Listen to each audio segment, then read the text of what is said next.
નમસ્કાર, આપ જોઈ રહ્યા છો નેશન પ્લસ ન્યૂઝ। હું છું આપની સાથે હેતલ ભગત। એક તરફ સરકાર લાખો કરોડો રૂપિયાની ગ્રાન્ટ આદિવાસી વિસ્તારમાં શિક્ષણનું સ્તર સુધરે તે માટે આપે છે, તેમ છતાં પણ આદિવાસી અંતરિયાળ વિસ્તારમાં પાયાની સુવિધાઓના અભાવે ભારતનું ભવિષ્ય જોખમાઈ રહ્યું છે। છોટાઉદેપુર જિલ્લાના નસવાડી તાલુકાના પાયાકોઈ ગામની પ્રાથમિક શાળાની દયનીય હાલત જુઓ। શાળાના આ ઓરડામાં વાયરિંગ પણ છૂટું હોવાને લીધે અભ્યાસ કરવા આવતા બાળકોના જીવ ઉપર પણ જોખમ જડુંબે છે। એક ઓરડામાં 2 શિક્ષકો અને 12 બાળકો એક જ રૂમમાં બેસે છે। વર્ષ 2002માં પ્લાસ્ટિકની પ્લેટના ઓરડા બનાવવામાં આવ્યા હતા, જે અત્યારે બિસ્માર હાલતમાં છે, પરંતુ તંત્રના પેટનું પાણી હાલતું નથી। શાળામાં વોટર વર્કર્સના નળ તૂટેલી હાલતમાં છે।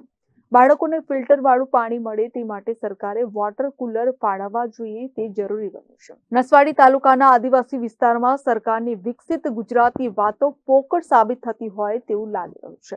આદિવાસી વિસ્તારમાં પ્રાથમિક શાળા શિક્ષણ માટેનું બાળકને પહેલું પગથિયું છે અને શિક્ષણ આપવું એ સરકારનો પહેલો અભિગમ હોવો જોઈએ, ત્યારે તેની સુવિધાઓ સરકારે ઊભી કરવાની હોય છે, પરંતુ નસવાડી તાલુકો ટ્રાઇબલ વિસ્તારની ગણતરીમાં સરકારના ચોપડે છે, ત્યારે આ વિસ્તારની વિકાસ માટે સરકારના બજેટમાં અલગ જોગવાઈ કરવા છતાંય શિક્ષણ જેવી સુવિધા માટે સરકાર ઓરડા બનાવવા માટે ધ્યાન ન આપતા નસવાડી તાલુકાના પાયાકોઈ ગામે ધોરણ 1 થી 5ની શાળામાં 12 બાળકોની રજીસ્ટર સંખ્યા છે અને 2 શિક્ષકો ફરજ બજાવે છે, જ્યારે 2 ઓરડા છે, જેમાં એક ઓરડો જર્જરિત છે, તેમાં વાયરિંગ છૂટું પડી ગયું છે, જેનાથી બાળકોને બેસાડી શકાય તેમ નથી। બીજા ઓરડામાં પણ ચોમાસામાં પાણી પડે છે, ત્યારે બાળકોને એક જ રૂમમાં બેસાડવામાં આવતા હોવાથી શિક્ષકો એક જ રૂમમાં બાળકોને અભ્યાસ કરાવે છે, જેનાથી અભ્યાસમાં પણ બાળકોને ખલેલ પહોંચે છે। જ્યારે 2002માં પ્લાસ્ટિકની પ્લેટના ઓરડા બનાવ્યા હતા। આ ઓરડા આપણે 2002ની સાલના બનાવેલા છે, સિન્ટેક્સ ઓરડા આવેલા છે, જે ભૂકંપની અસરગ્રસ્ત વખતે આ ઓરડા મંજૂર થયેલા છે વખતે, અને આપણે આ ઓરડા માટેની દરખાસ્ત કરેલી છે અને દરખાસ્ત મંજૂર થઈને આવેલા છે। ચોમાસામાં અમુક જગ્યાએ પાણી પડે છે અંદર, પણ એમ છતાં પણ એની સગવડ આપણે કરેલી છે, બાળકોને વ્યવસ્થિત જગ્યાએ બેસાડીએ છીએ આપણે। મુશ્કેલીમાં પાણી પડે એ બીજું કંઈ નહીં।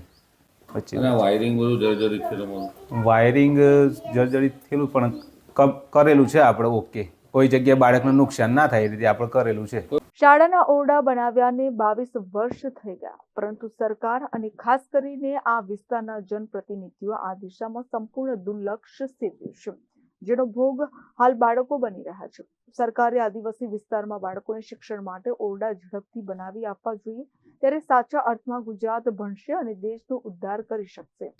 પાયાકોઈ વર્ગશાળાની અંદર અમારા ગામની અંદર ખરેખર 2 શિક્ષકો છે જ હાલમાં, અને 2 શિક્ષકો ભણાવે છે, પણ 2 શિક્ષકોને અગવડ પડે છે, કારણ કે 2 ઓરડા બનેલા નથી, અને જેથી કરીને સેલ્ફ ટેક્સ છે પ્લાસ્ટિકના પાચોવાળી નિશાળ બંધાયેલી છે, જેથી કરીને વર્ષોની 2002ની નિશાળ બંધાયેલી હોવાને કારણે બાળકોને ચોમાસામાં બી મુશ્કેલી પડે, ઉનાળામાં બી મુશ્કેલી પડે, તાપ તડકો વેઠવો પડે, કારણ કે એમાં ખરેખર બાળકોને, અમારા ગામના બાળકોને ખાસ કરીને ગામના બાળકો સારી રીતે ભણી શકે અને 2 ઓરડા થઈ જાય, અને એક ઓરડામાં બાળકો કઈ રીતે બેસે, અને કારણ કે જજડી થઈ ગયેલું છે, જેથી કરીને વરસાદ પડે એટલું પાણી નીચે આવે જ છે।